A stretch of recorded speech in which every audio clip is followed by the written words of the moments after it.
Most Americans don't feel like they're failing. They feel like they're slipping, not all at once, not dramatically, just slowly enough to make it confusing. They work, they earn, they do what they were told. And yet, year after year, life feels tighter. Bills take up more space. Savings feel fragile. One surprise feels dangerous. This isn't happening because millions of people suddenly forgot how to manage money. It's happening because the ground under them has shifted, quietly, structurally, and persistently. Welcome to Money Science AR. Today we're talking about why more Americans are being pushed toward poverty, not through sudden collapse, but through slow pressure that most people don't see clearly until it's already changed their lives. Let's start with an uncomfortable truth. Poverty in modern America doesn't usually look like unemployment or homelessness. It looks like working full-time and still being one emergency away from trouble. It looks like paying bills on time, but never getting ahead. It looks like earning more than before, but feeling poorer. It looks like stability that disappears the moment life changes. This is not accidental. It's the result of multiple systems moving in the same direction at the same time. The first pressure is income stagnation, not in absolute numbers, but in purchasing power. Wages have gone up for many people, but the cost of living has gone up faster. Housing, healthcare, insurance, transportation, childcare. These aren't optional expenses, they're structural costs. When essential costs rise faster than income, people don't feel poorer immediately. They feel compressed. There's less room, less margin, less forgiveness. That compression is what pushes people toward the edge. The second pressure is housing, the single biggest factor in modern financial stress. Housing used to be a stabilizer. Now it's a destabilizer. Rent takes up a larger share of income than it did for previous generations. Homeownership is harder to reach and riskier to maintain. Moving costs are high. Downsizing doesn't always reduce expenses. When housing eats a fixed growing portion of income, flexibility disappears. And flexibility is what protects people from poverty. Without it, one disruption can trigger a chain reaction. The third pressure is healthcare, not just medical bills, but uncertainty. Even insured Americans face deductibles, copays, and coverage gaps that can reach thousands of dollars. Health events don't arrive politely, they arrive suddenly. A single diagnosis can erase savings. A short illness can interrupt income. A prescription can become a recurring cost. This forces people to rely on credit, not for luxury, but for survival. And credit changes the timeline of poverty. Instead of failing immediately, people borrow time. But borrowed time always has interest. The fourth pressure is debt, especially consumer and student debt. Debt today is often framed as normal, inevitable, part of adulthood. But debt isn't neutral. Debt reduces future flexibility. It turns income into obligation. It locks people into fixed payments that don't care about life changes. When income drops, debt doesn't adjust. That mismatch is dangerous. Debt makes financial systems brittle, and brittle systems break under stress. The fifth pressure is job instability. Careers are no longer linear. Layoffs happen faster. Contract work is common. Benefits are tied to employment. Losing a job doesn't just mean losing income. It can mean losing healthcare, losing retirement contributions, losing stability all at once. The system assumes continuity. Real life doesn't provide it. This gap pushes people toward short-term decisions that damage long-term security. The sixth pressure is inflation, not as a headline number, but as a lived experience. Inflation doesn't announce itself dramatically. It shows up quietly.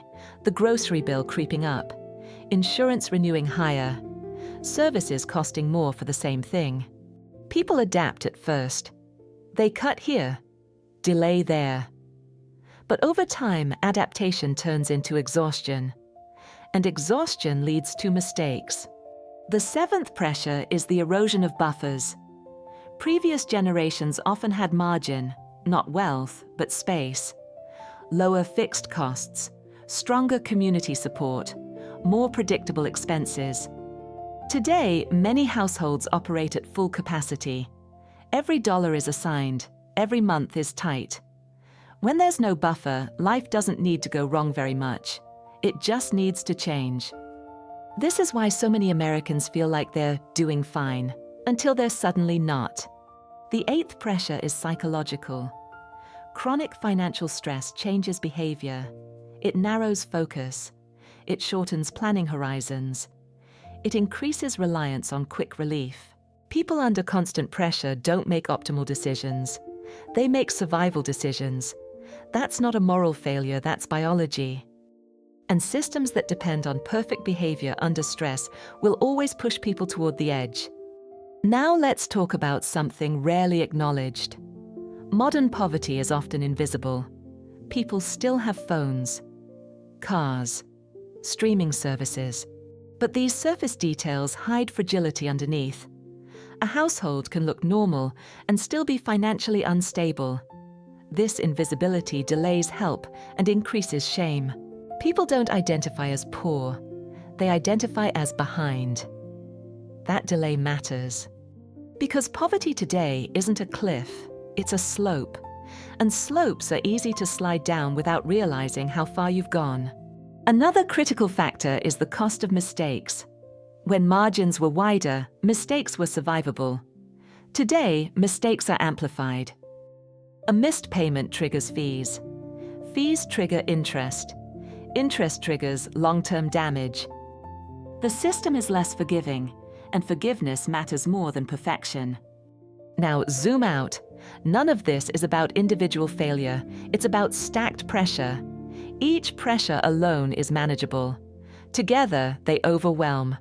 This is why financial advice focused only on discipline feels insulting to many people. Discipline doesn't lower rent. It doesn't reduce medical costs. It doesn't stabilize unstable systems. Discipline helps within a system. It can't fix a broken one. Another uncomfortable truth. Many Americans aren't being pushed into poverty by one bad decision. They're being pushed by a series of reasonable decisions made in an unreasonable environment. Using credit to survive. Delaying savings to pay bills. Choosing stability over growth. Each decision makes sense in the moment, but over time, the options narrow. And when options narrow, poverty becomes a direction, not an event. Now let's talk about time, because time is the hidden variable here. Poverty today often isn't immediate. It unfolds slowly. That slowness hides danger. People adjust gradually. They normalize stress. They accept less. Until one day the system fails, and from the outside it looks sudden. From the inside, it's been building for years. This is why prevention matters more than rescue. Systems that protect margin, flexibility, and calm decision-making slow the slide. Systems that rely on constant optimization accelerate it. Here's the part that's hardest to accept.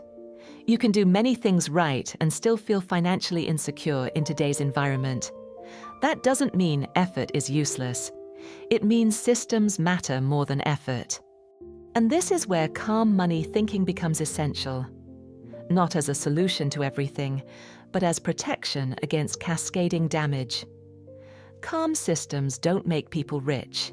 They keep people from being pushed into poverty by surprise, panic, or short-term fixes. They preserve options. And options are the opposite of poverty. If this video feels unsettling, that's intentional. Understanding pressure is the first step to resisting it. Not through panic, not through blame, but through clarity. More Americans are being pushed toward poverty not because they stopped trying, but because the systems around them changed faster than the advice they were given. Recognizing that isn't pessimism, it's realism. And realism is the foundation of stability. I'll see you in the next video on Money Science AR.